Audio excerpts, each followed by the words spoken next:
होली की आत्मा।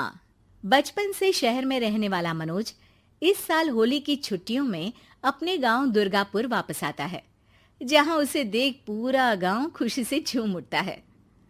जब गया था तब इतना सा था और अब देखो कितना बड़ा हो गया है। हाँ सरपंच जी, जब मैं गया था तब आप भी बहुत जवान थे और अब देखो कितने बूढ़े हो गए हैं आप। चलो चलो बढ़िया है।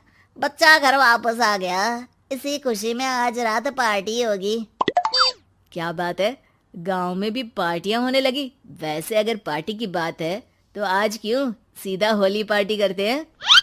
होली पार्टी की बात सुन चहल पहल में अचानक सन्नाटा छा जाता है, जिसे देख मनोज को कुछ अजीब लगता है, लेकिन तभी सरपंच बात पलट देता है।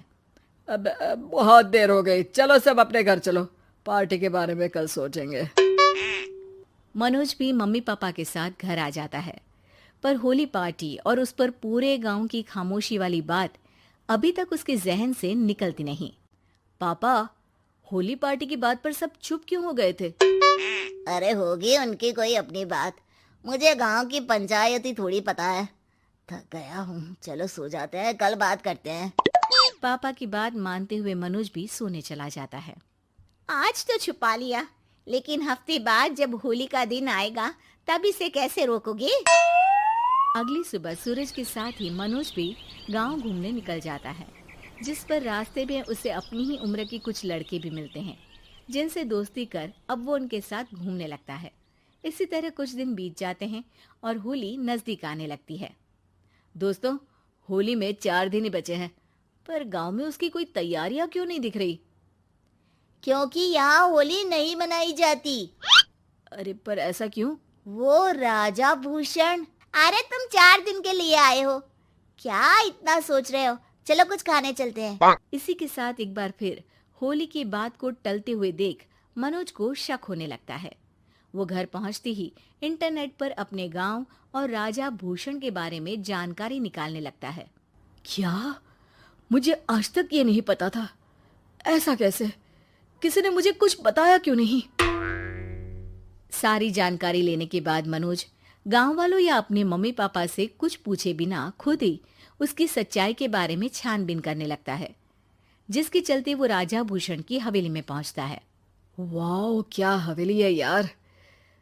पर क्या यहाँ सच में कोई भूत है? हेलो भूत जी, कोई है क्या? हम इस साल गांव में होली सेलिब्रेट कर रहे हैं, क्या आप उस पर थोड़ा इंटरव्यू देंगे? मनोज के ऐसा बोलते ही गांव में तूफान उठ जाता है और हवेली में रखी सारी चीजें हिलने लगती है। एक अदृश्य शक्ति मनोज को धक्का देकर हवेली से बाहर निकाल दरवाजा बंद कर लेती है। ये सब देख मनोज हैरान रह जाता है। क्या अभी मुझे हवा ने धक्का देकर बाहर निकाल दिया? मेरे होते हुए इस गांव में कभी होली नहीं मन सकती, इसलिए दोबारा ऐसी कोशिश भी मत करना, अंजाम बुरा होगा। आवाज सुन मनोज हैरानी से इधर उधर देखने लगता है, पर उसे कोई दिखाई नहीं देता। वो गांव वापस आ जाता है, जहां तूफान की वजह से सब कुछ तहस महस हो चुका होता है। आखिर ये तूफान आया कैसे? ना ऐसा कोई मौसम था और ना ही हमने होली का त्योहार मनाने की बात की थी। सरपंच की बात पर कोई रिएक्शन दिए बिना मनोज चुपचाप अपने घर चला जाता है। इस तरह देखते ही देखते होली का दिन भी आ जाता है और मनोज रंग लेकर गांव में निकल जाता है, लेकिन गांव पूरी तरह खाली होता है। अरे त्योहार का दिन है, धूमधाम की जगह मातम क्यों मनाया हुआ है?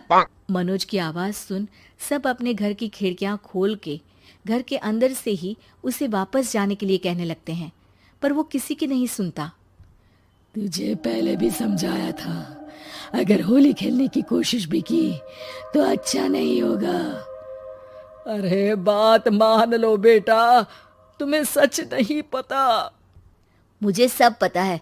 सालों पहले इस राजा ने एक अंधविश्वास फैलाया और आप लोग आज तक उसे मानते आ रहे हो।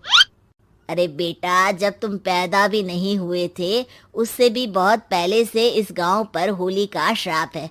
अगर गांव में होली का त्योहार मनाया जाता है तो प्रलय आना पक्की बात होती है। राजा भूषण इस सब में नहीं मानते थे और त्योहार मनाने लगे, जिसके चलते होली वाले ही दिन पहले उनके बेटे की और फिर उनकी मृत्यु हो गई।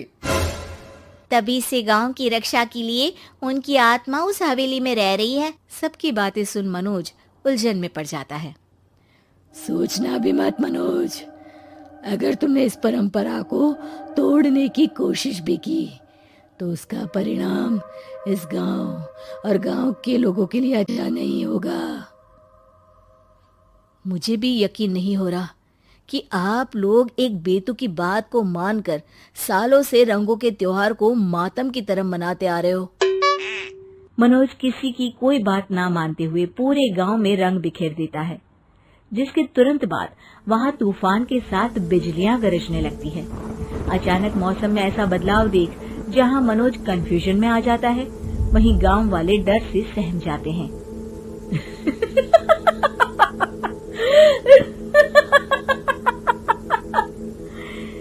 इस लड़के ने हमारे जैसे सिर्फ अपने स्वार्थ के लिए नहीं बल्कि पूरे गांव की खुशियों के लिए यहाँ होली मनाई है, जिस वजह से अब इस गांव पर होली का श्राप टूटता है।